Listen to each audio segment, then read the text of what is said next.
Muy buenas tardes. Iniciamos formalmente nuestra segunda unidad, estimados alumnos, de nuestra materia de evaluación financiera. Y vamos a hablar de un tema muy interesante, que es el de la tasa de rentabilidad mínima aceptable. Y vamos a hacer un recordatorio también de un tema que ya fue conocido por nosotros en nuestro cuatrimestre anterior, que fue el de costo de capital. Sin más preámbulos, iniciamos.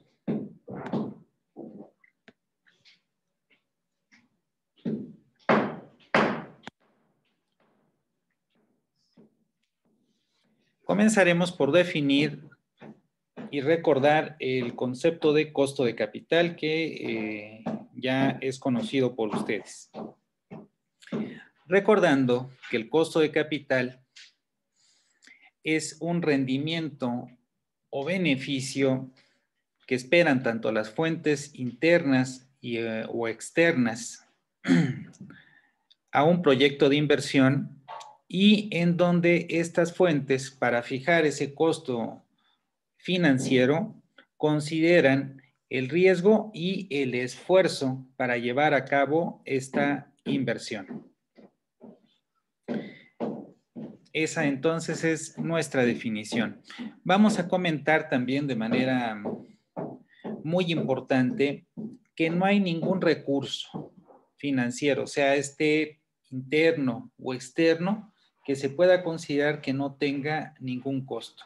Y esto es porque tanto las fuentes externas, pues evidentemente no nos van a dar un capital sin esperar un rendimiento, un interés a cambio. Un banco, un proveedor no nos va a dar sin ningún afán de lucro o ganancia, porque pues, si no, ¿cómo subsiste, cómo paga a sus empleados, cómo tienen una retribución los dueños de tal o cual empresa? Entonces, evidentemente, de ahí viene derivado un costo financiero que pues nos cargan a cambio de darnos un recurso o darnos crédito.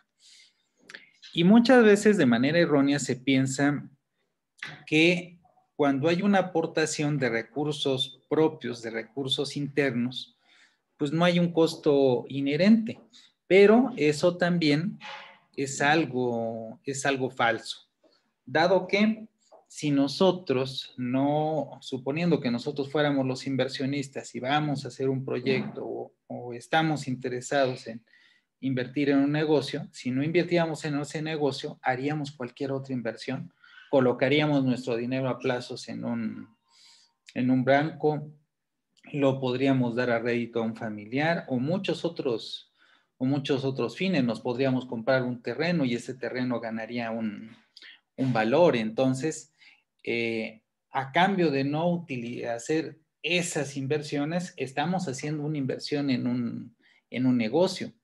Entonces, sí hay un costo, y ese costo es no realizar otras inversiones y obtener esos beneficios. Y evidentemente decidimos invertir en el negocio porque esperamos que nos vaya mejor que en esas otras inversiones.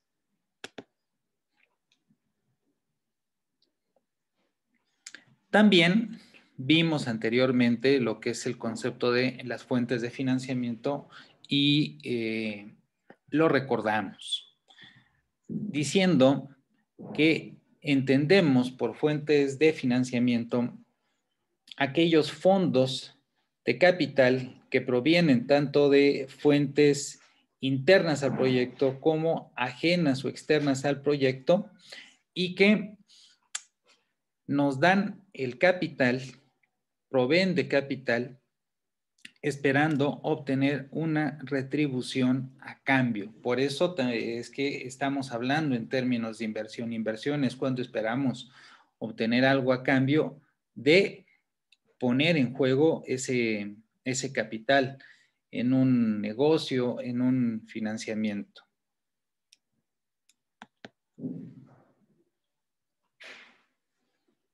Pasamos a la siguiente diapositiva. Y recordamos que todas estas fuentes financieras entonces tienen un costo financiero inherente. No hay ninguna fuente de financiamiento que no tenga ningún costo. Y hablaremos de que esos financiamientos se dividen en internos y en externos. Vamos a ver en primer lugar el concepto y diferencia de las fuentes internas y las fuentes externas. Las fuentes internas son aquellas fuentes de financiamiento que corresponden a recursos propios del proyecto y que vienen principalmente de los socios, de los dueños del proyecto y de la aportación que están haciendo sus familias. Por el contrario, cuando hablamos de fuentes de financiamiento externas, estamos hablando de recursos financieros que son ajenos al proyecto, al negocio que pensamos llevar a cabo, el proyecto de inversión, y que se dividen en fuentes externas públicas y privadas. Y ahorita vamos a hablar de cada una de ellas en la clasificación. Empecemos hablando de las públicas y vamos a hablar que las públicas principalmente es la banca de desarrollo. ¿Qué es la banca de desarrollo, estimados alumnos? La banca de desarrollo son recursos que el sector público, entendiéndose por el sector público, el gobierno, pone a disposición de sus ciudadanos, de la población, para financiar proyectos que promuevan el desarrollo dentro del país. Y esos recursos pueden ser dados tanto a corto como a largo plazo y tienen una característica muy importante: no tienen fines de lucro. Por eso es que buscan favorecer el desarrollo del país, de la región, del estado. Por el contrario, las fuentes privadas sí tienen un fin lucrativo y vamos a ver cada una de ellas. Comenzamos por los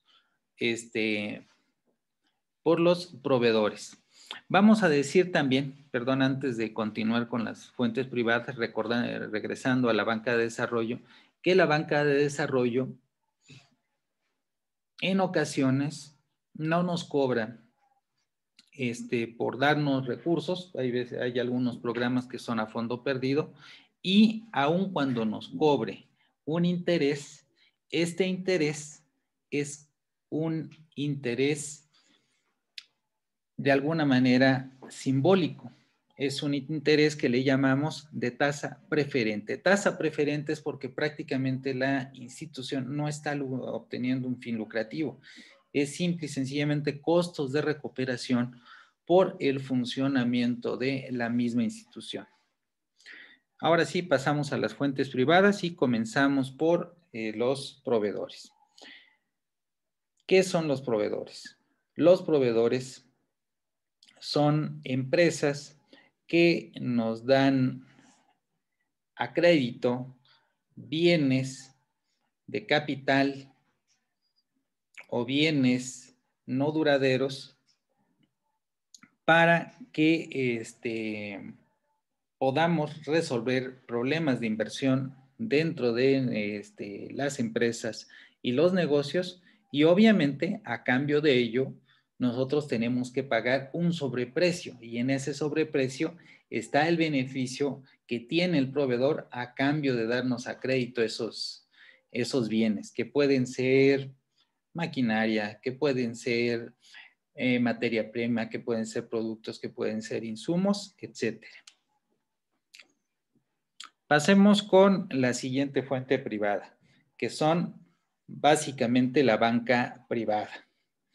La banca privada son los bancos privados y que tienen la característica de que sí tienen un fin lucrativo, sí nos dan recursos financieros, pero es a cambio de un interés. Entonces, eso es la banca privada, y como ejemplo de esas instituciones, pues tenemos a Banorte, a Inbursa, a Santander, a Banamex, entre otras instituciones. Y estas, al igual que la banca de desarrollo, nos otorgan créditos a corto y a largo plazo. A cambio de darnos esos créditos, pues volvemos a recordar, nos cobran un interés. Obviamente este interés sí es alto, porque aquí sí hay un interés, hay un fin lucrativo. Entonces, normalmente nos va a convenir más irnos a la banca de desarrollo, siempre y cuando sea posible. Pasemos ahora a ver lo que son las fuentes internas y a definir cada una de ellas.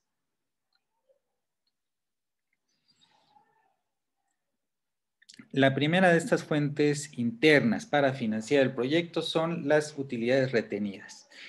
Evidentemente, conforme un negocio vaya funcionando, va obteniendo beneficios, va obteniendo lo que nosotros le llamamos ganancias. Esas son las utilidades. Entonces, una estrategia inteligente es que una parte de esas utilidades vaya como reinversión. Entonces, esas utilidades que son reinvertidas en el negocio para generar más riqueza son lo que le llamamos utilidades retenidas. Y evidentemente, el costo financiero que viene a cambio de esas utilidades reinvertidas, pues es el rendimiento que esperan obtener los mismos socios a cambio de seguir reinvirtiendo en el negocio. Pasamos a lo que son las acciones comunes y vamos a definir que las acciones comunes son aquellas aportaciones de capital que han hecho los propios socios del proyecto al momento de constituir, de fundar el negocio o empresa, y que a cambio de los recursos que cada uno de estos socios están aportando para el negocio, cada uno recibe un determinado número de acciones. Estas acciones de estos fundadores les llamamos acciones comunes. Evidentemente, no todos los socios van a recibir la misma cantidad de acciones. Va a depender del monto de capital que cada uno de ellos aporte. El que más aporte va a tener más acciones.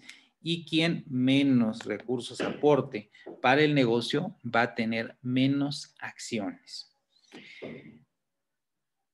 Por el contrario, las acciones preferentes son recursos que vienen porque los socios, vamos a decir, estos socios fundadores, conforme va avanzando el negocio, ven la necesidad de hacer nuevas inversiones y como ellos no tienen estos recursos, ponen a la venta a pequeños inversionistas las acciones que ellos tienen.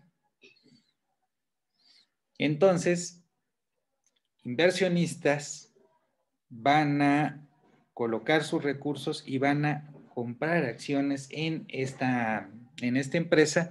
Evidentemente esto ya sucede cuando ya las empresas son grandes. Una pequeña empresa difícilmente va a poner en venta sus acciones en bolsa y otras cuestiones. Lo que sí puede suceder es de que conforme pase el tiempo y si hay alguna necesidad, se puede invitar a un nuevo socio a participar, pero pues evidentemente esta ya no será con acciones preferentes, será con lo que conocemos como acciones comunes. Entonces, esas acciones preferentes es por la venta de acciones que se va haciendo en el devenir de una empresa ya cuando tiene cierto tamaño y va incrementando sus necesidades de inversión.